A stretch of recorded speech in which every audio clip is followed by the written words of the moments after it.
Hello everyone, spiritual ममता share में आपका स्वागत है। और इस वीडियो में हम बात करेंगे the secret of twin flame harmonious union. तो ट्विन फ्लेम हार्मोनियस यूनियन का सीक्रेट है कि सबसे पहले आपको आपके क्रिएटर से यूनियन करना होता है। और क्रिएटर से यूनियन उसी स्टेज पे होता है जहाँ पे आप अपने क्रिएटर से वननेस में आ जाए। आई मीन जैसा उन्होंने आपको क्रिएट किया है उस लुक में वापस आना। आई मीन पास्ट के सारे इशूज़ को रिलीज़ करना, सारे पास्ट बैगेजेस को रिलीज़ करना, काम, क्रोध, मोह, लोभ, अहंकार, जेलेसी, ये जो 3D लेयर होता है उसको पूरी तरह से क्लियर करना और क्लियर क्रिस्टल सोल में चेंज हो जाना। तभी आपका यूनियन होता है आपके गॉड से। तो यही सीक्रेट है ट्विन फ्लेम हार्मोनियस यूनियन का। तो जैसे ही आप ये करते हैं ऑटोमेटिकली आप हार्मोनियस यूनियन में आ जाते। सो हील योर ऑल इशूज, जो भी एवरीडे का इशूज आपके सामने आ रही है, जो भी आपको लगता है लोगों में जो आपको दिखता है, एक्चुअली वो आपका शैडो सेल्फ होता है। वो आपको रिलीज करना। अगर किसी में आपको बुराई दिख रही हो तो कहीं ना कहीं वो हमारे अंदर कुछ ना कुछ कोई पास्ट की इशूज होती है जो हमें रिलीज करनी होती है। सो मिरर एक्सरसाइज के थ्रू ये सारे इशूज आप रिलीज कर सकते हैं।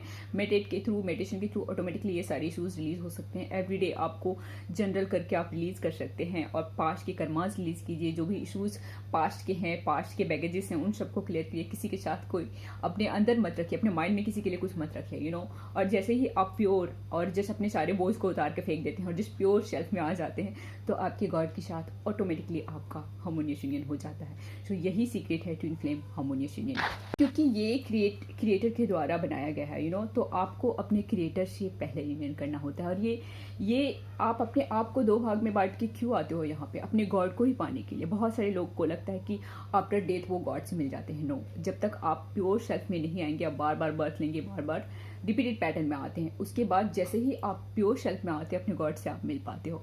उसके बाद आपका डिसीजन होता है आपको यहाँ पे आना है सर्व करने के लिए या नहीं। आपको फ्री विल दिया जाता है। लेकिन जब तक आप वो प्योर सेल्फ में नहीं आएंगे तब तक आप बार बार ये पैटर्न को रिपीट करते हैं। सो आपको सबसे पहले अपने गॉड, अपने क्रिएटर से यूनियन करना होता है। आपको एक जस्ट स्टेबल होना होता है अपनी लाइफ में। हर सिचुएशन को, जिस माया को, इल्यूजन को सब समझना होता है और अपने सारे कर्मा, पास्ट के नेगेटिव इश्यूज को रिलीज करना होता है। सो पास्ट के जितने भी पैटर्न है उनको ब्रेक कीजिए। एंड बहुत सारे अभी यहाँ पे बहुत सारे इंफॉर्मेशन अवेलेबल है यूट्यूब पे, तो बहुत सारे लोग कंफ्यूज हो जाते हैं।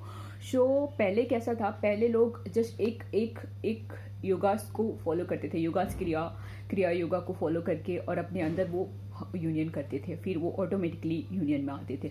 लेकिन आजकल लोग बहुत सारे इल्यूजन भी फैला कर रखे हैं, तो बहुत सारे लोग भ्रमित होते हैं। तो जस्ट अपने ऊपर काम कीजिए, मेडिटेट कीजिए, योगा क्रिया को ऐड कीजिए अपनी लाइफ में, इजीली आप हार्मोनियस यूनियन में तो आपको बैलेंस मेडिटेशन करना है, योगा एंड हाई वाइब्रेशन में आपको रहना है और अपने गॉड से हमेशा अलाइन रहना है। हर एक सिचुएशन में गॉड को अपने साथ रखना है और हर एक पार्ट में अपने गॉड को अपने साथ दिखना है। तो ऑटोमेटिकली आपके अंदर का मस्कुलाइन और फेमिनाइन यूनियन में आता है और यूनियन में आते ही आप हार्मोनियस यूनियन में आ जाते हैं।